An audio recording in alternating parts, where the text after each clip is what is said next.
नमस्कार. तर आज आपण पोहे बनवत आहोत. तर त्यासाठी कांदा, कोथिंबीर, मिरची आपण चिरून घेतलेली आहे, बारीक कट केलेली आहे आणि एक वाटीभर शेंगदाणे घेतलेले आहेत.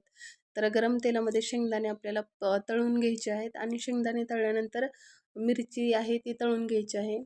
तर मिरची वगैरे तळून झाल्यानंतर आपल्याला मोहरी ही फोडणीला टाकायची आहे. तर तुम्ही जिरंसुद्धा टाकू शकता, पण मी फक्त मोहरीच टाकते. तर त्यामध्ये कांदा टाकायचा आहे आणि कांदा टाकल्यानंतर थोडंसं मीठ टाकायचं आहे, जेणेकरून आपला कांदा हा पटकन भाजला जातो. तर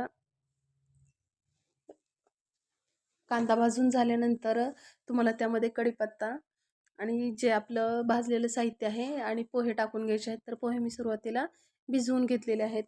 तर आता हळद टाकायची आहे आणि आपल्याला पोहे आणि शेंगदाणे वगैरे टाकून घ्यायचे आहेत.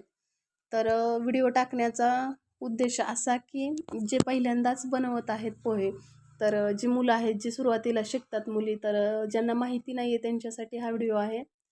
तर बारीक गॅसवरती आपण एकसारखे प्रमाणात पोहे हलवून घ्यायचे आहेत आणि नंतर कोथिंबीर टाकायची आहे. जास्त वेळ लागत नाही, एक 10 मिनिटात तयार होतात पोहे. पण पोहे हे सर्वांनाच खूप आवडतात. आपल्यासाठी नाश्त्याला पोहे जास्त खाल्ले जातात महाराष्ट्रामध्ये. तर तयार आहे.